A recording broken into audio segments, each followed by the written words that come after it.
शिवसेनेचे आमदार बच्चू कडू हे सत्तेमध्ये सहभागी असतानाही वारंवार भाजपसह मुख्यमंत्र्यांना लक्ष्य करताना दिसतात। भंडाऱ्यामध्ये झालेल्या कार्यक्रमादरम्यान शेतकरी आत्महत्येवरून त्यांनी मुख्यमंत्र्यांवरती टीका केली आहे। विदर्भामधील मुख्यमंत्री असतानाही दररोज 10 ते 15 शेतकऱ्यांच्या आत्महत्या होत असल्याचा आरोप त्यांनी केलाय।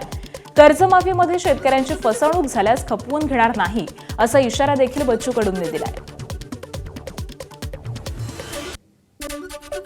महाराष्ट्रातले मुख्यमंत्री विदर्भातले असताना आम्हाला आत्महत्याच्या समोर जावं लागतं, खाली मान पाहावं लागतंय। रोज आम्ही पाहतो 10-15 आत्महत्या रोज वाचायला भेटतो। ही अवस्था छत्रपती असते तर काय केलं असतं माहित आहे? त्या व्यवस्थेतून दूर कमी पाहिजे केला पाहिजे।